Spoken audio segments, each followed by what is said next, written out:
Seriously Vijay Sethupathi கிட்ட இருந்து இந்த ஒரு ஆட்டிடியூட் தான் நம்ம எல்லாருமே எதிர்பார்த்தது. இந்த ஃபர்ஸ்ட் ப்ரோமோல பாத்தீங்கன்னா ஒரு ஆட்டிடியூட் கேரி பண்றாருல, இதை தான் போன சீசன் ஃபர்ஸ்ட் எபிசோட்ல பாத்தீங்கன்னா இந்த ஆட்டிடியூட் தான் இருந்தது.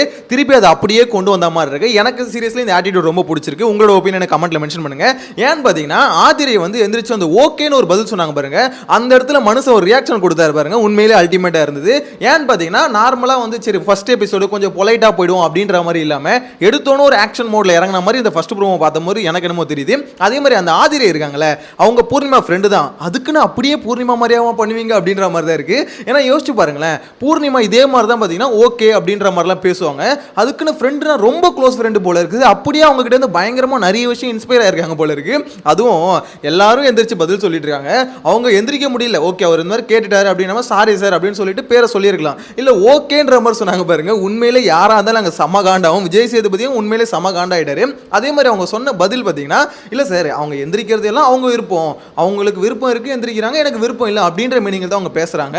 உங்க விருப்பத்துக்கு இருக்கிறதுக்கு இங்க வரல, இது ஒரு பிக் பாஸ் ஷோ அப்படின்ற மாதிரி சொல்லிட்டு இன்னொரு வார்த்தை சொன்னார் பாருங்க, இன்னும் கொஞ்சம் பர்சனலா போனா ரொம்பவே ஹர்ட் ஆயிடுவீங்க அப்படின்ற மாதிரி. அது வந்து பார்த்தோன்னா என்ன அர்த்தம், அதுக்கு நான் இன்னும் இறங்கி அடிப்பேன், அடிச்சுனா நீங்க தாங்க மாட்டீங்க அப்படின்ற மீனிங் தான் அது. ஆக்சுவலா விஜய் சேதுபதி ஒரு மாதிரி ஃபயர் மோட்ல தான் வந்திருக்காரு அப்படின்ற மாதிரி தெரியுது. அது மட்டும் இல்லாமல் ஒரு முக்கியமான விஷயம், இன்னைக்கான எபிசோடில் யார் யாருக்கெல்லாம் ரோஸ்ட் இருக்குது அப்படின்ற மாதிரி பார்த்தீங்கன்னா, விஜே பாரு பயங்கரமான ரோஸ்ட் அவங்களுக்கு இருக்குது. அவங்கள வந்து பார்த்தீங்கன்னா இன்னொரு நேம் சொல்லிலாம் இப்போ கூப்பிட்றாங்க, வெசப்பாட்டுலாம் அதுக்குள்ளே பேர் வைக்கிறாங்க. ஸோ அது என்ன நான் அடுத்த வீடியோவில் பார்க்கலாம். எனிவேஸ் விஜே பாருக்கு பயங்கரமான ரோஸ்ட் இருக்குது. அப்புறம் கமருதீன் இருக்கார்ல, அவருக்கு வந்து பயங்கரமான ரோஸ்ட் இருக்குது. அப்புறம் எஃப்ஜே இவருக்கும் பயங்கரமான ரோஸ்ட் இருக்குது. ஏன்னு பார்த்தீங்கன்னா எஃப்ஜே அந்த சொன்ன ஒரு வார்த்தை இருக்குல்ல, இந்த வாரம் ஃபுல்லாக அந்த பைபிளை ஒன்றுமே பண்ணல, அதாவது அங்கங்கே ஆதிரை கிட்ட உட்காந்து கடலை போடுறது மட்டும்தான் அந்த பைபிளை பண்ணது. அது வந்து பார்த்தீங்கன்னா ஃபுட்டேஜில் பெருசாக வரல, அது ஒன் ஹவர் ஷோல எதுலயுமே வரல. பெருசா பண்ண ஒரே விஷயம் அந்த வெற்றுவேன் அப்படின்னு சொன்னார் பாத்தீங்களா, அதுக்கு வந்து பாத்தீங்கன்னா ஒரு பயங்கரமான ரோஸ்ட் வந்து பாத்தீங்கன்னா எஃப்ஜேக்கு இருக்கு. அதே மாதிரி கொஞ்சம் மனசு கஷ்டப்படுற ஒரு விஷயம் தான் என்னன்னு பாத்தீங்கன்னா, டாக்டர் திவாகர் இருக்கார்ல, அவருக்கு வந்து பார்த்தீங்கன்னா சாரி வாட்டர்மெலன் ஸ்டார், அவருக்கு வந்து பார்த்தீங்கன்னா கொஞ்சம் பாராட்டுகள்லாம் வருது. ஸோ இது வந்து யாரும் எதிர்பார்க்காத ஒரு விஷயம். இப்படி ஒரு வாரத்தில் இப்படிப்பட்ட சேஞ்சஸ் வந்து வருன்ற மாதிரி கண்டிப்பாக மக்கள் யாருமே எதிர்பார்த்துருக்க மாட்டாங்க. ஏன்னா போன சாட்டர்டே அந்த டிஸ்கஷன்லாம் இந்த மாதிரி வாட்டர்மெலன் ஸ்டார் வராரு அப்படின்ற மாதிரி ஒரு முதலாம் மொத்த பேரும் ஹேட்ரேட்டை கொட்டிட்டு இருந்தோம். நானும் அப்படி தான் பயங்கரமாக திட்டிட்டு இருந்தேன். ஸோ அப்படிப்பட்ட ஒரு ஆளுக்கு இப்படிப்பட்ட சப்போர்ட் வரும், இப்படி கைத்தட்டெல்லாம் வரும்னு எதிர்பார்த்துருக்க மாட்டாங்க. விஜய் சேதுபதி வந்து பார்த்தீங்கன்னா இப்போ அந்த ஷூட்டிங்லேருந்து அந்த இன்ஃபர்மேஷன் என்ன, வாட்டர்மெலன் ஸ்டாருக்கு பயங்கரமாக ரெஸ்பான்ஸ் வந்திருக்கு, பப்ளிக் வந்து பார்த்தீங்கன்னா பயங்கரமாக கை தட்டுறாங்க அப்படின்ற மாதிரிலாம் சொல்கிறாங்க. ஸோ அது கேட்கும்போது அதான் சொல்லுவாங்களே, எப்படி வேணால் மாறலாம் போல இருக்குது. ஓவர் நைட்டில் வந்து ஓவராலாக மாறிடுச்சுங்க. அவர் மேலே எவ்வளோ ஹேட்ரேட் இருந்ததோ அது டோட்டலாக மாறிடுச்சு அப்படின்ற மாதிரி தான் இருக்குது. ஹேட்ரேட் இன்னும் இருக்குது, இல்லைன்னு சொல்ல, ஆனால் அதை விட அதிகமாக மற்றவங்க மேலே இருக்கிறதுனால இவர் மேலே பரிதாபம் வந்துருச்சு. அதுதாங்க விஷயமே. ஆக்சுவலாக கமருதீன்லாம் கரெக்டாக ப்ளே பண்ணியிருந்தாருன்னா இந்த அளவுக்கு பரிதாபம் வந்திருக்காது. இப்போ கூட லைவ்ல பார்க்குறேன், மனுஷன் கமருதீன் வந்து பார்த்தீங்கன்னா சாரி கேட்குற மாதிரி வராரு. இது தர்பூசணி பழத்துக்கு வந்து பார்த்தீங்கன்னா அந்த அளவுக்கு வந்து அவர் சாரி கேட்கறதுல உடன்பாடு இல்லை, கொஞ்சம் மூஞ்சி கொடுக்காம தான் இருக்காரு. இருந்தாலும் பார்த்தீங்கன்னா ஒரு சாரி கேட்டு நெக்கில் ஒரு மாதிரி சிரிக்கிறது, அதெல்லாம் பார்த்தீங்கன்னா எப்படி சொல்கிறது, இன்னும் கமருதீன் வந்து திருந்தலையோ. அதாவது இந்த மாதிரி ஆளுங்களை அடித்தா அவங்க தான் வளருவாங்க, நம்ம அடிக்கிறது ஓரளவு கரெக்டான ஒரு பிளேயரை வந்து அட்டாக் பண்ணால் தான் நம்ம வளருவோம் அப்படின்றது சுத்தமாக புரியல. அவர் வந்து பார்த்தீங்கன்னா யார் வந்து புள்ளப்பூச்சியோ அந்த புள்ளப்பூச்சியை அடித்து பெரிய ஆளாவெல்லாம் நினைக்கிறாரு. அது பெரிய ஆளாகவே முடியாது, அவங்க தான் பெரிய ஆளாவாங்க. ஏன்னா அவங்க மேலே தான் பரிதாபம் வரும். பிக் பாஸ் வீட்டை பொறுத்த வரைக்கும் ஒருத்தவங்க மேலே பரிதாபம் வந்ததுன்னு வச்சுக்கோங்களேன், போட்டு அன்பு அள்ளி தெளிச்சிருவாங்க. அது எத்தனை சீசனாக நம்ம நிறைய சீசனில் இதை பார்த்துருக்கோம். இப்போ வாட்டர்மெலனுக்கும் பார்த்தீங்கன்னா அதுதான் நடந்திருக்கு. வாட்டர்மெலன் பக்கவாக பேசுகிறாரு, கரெக்டாக பாயிண்ட்டை பேசுகிறாரு அப்படின்றதுலாம் இல்லை. வாட்டர்மெலன் மேலே எல்லாருக்கும் இப்பயும் காண்டிருக்கு. ஏன்னா பிக் பாஸ் வீட்டுக்குள்ள பார்த்தீங்கன்னா ஒரு பேசுகிற விஷயம்லாம் நிறைய இப்படி சொல்ல ரொம்ப ஒரு மாதிரி அதிகமாக பேசுகிறாரு, தற்பெருமை பேசுகிறாரு. ஸோ இதெல்லாமே பேசிக்கிட்டு தான் இருக்காரு. இருந்தாலுமே ஏதோ இந்த எல்லாம் சேர்ந்து அடிக்கும் போது ஒரு பரிதாபம் வரும்ல, அந்த பரிதாபம் தான் பார்த்தீங்கன்னா இந்த அளவுக்கு வந்து ஒரு பப்ளிக் ரெஸ்பான்ஸாக வாட்டர்மெலனுக்கு மாறி இருக்கு அப்படின்ற மாதிரி தான் தோணுது. எனிவேஸ் இது வந்து பார்த்தீங்கன்னா வாட்டர்மெலனுக்கு ஒரு பாசிட்டிவ் வந்திருக்கு. மற்றபடி பார்த்தீங்கன்னா எஃப்ஜே, கமருதீன், அப்புறம் விஜய் பாரு இவங்க எல்லாருக்கும் ஒரு பயங்கரமான ரோஸ்ட் வந்திருக்கு அப்படின்ற மாதிரி தான் சொல்லணும். என்னை பொறுத்த வரைக்கும் விஜய் சேதுபதி இன்னைக்கான எபிசோட ரொம்பவே இன்ட்ரெஸ்டிங்காக கொண்டு போவார் அப்படின்ற மாதிரி நான் நம்புறேன். ஆனால் ப்ரோமோக்கு ஏன் இவ்வளோ நேரம் எடுக்கிறானுங்கன்னு தெரியலங்க.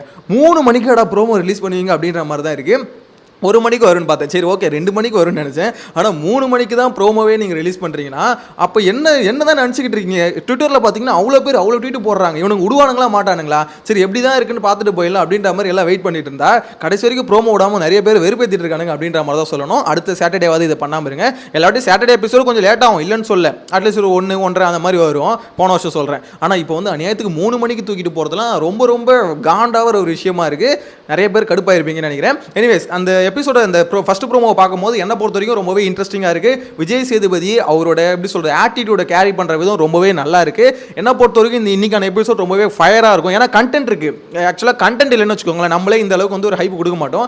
இந்த வாட்டி பார்த்தீங்கன்னா கண்டென்ட் இருக்குது. ஏன்னா ஏகப்பட்ட கண்டென்ட், அது எஃப்ஜே மேட்டர் ஆகட்டும், கமருதீன் மேட்டர் ஆகட்டும், விஜே பாரு மேட்டர் ஆகட்டும், கெமி மேட்டர் ஆகட்டும், ஏன்னா கெமி அந்த வயிற்ற பார்த்துட்டாங்க அப்படின்னு நம்மளால சொன்னாங்களே, ஸோ இதுவாகட்டும். ஸோ இந்த மாதிரி எக்கச்சக்கமான கண்டென்ட் வந்து கொட்டி கிடக்குது. அது மாதிரி டீலக்ஸ் ரூமில் இருக்காங்களே நிறைய பேர் வெறும் சாப்பிட்டு தூங்கிட்டு மட்டும் லக்ஸுரியாக வாழ்ந்துட்டு இருக்காங்க பாருங்க, அவங்களுக்கும் ஆப் இருக்கு. நான் அதனால தான் சொல்றேன், அந்த பேரை கேட்கறதுக்கு காரணம் என்ன தெரியுமா?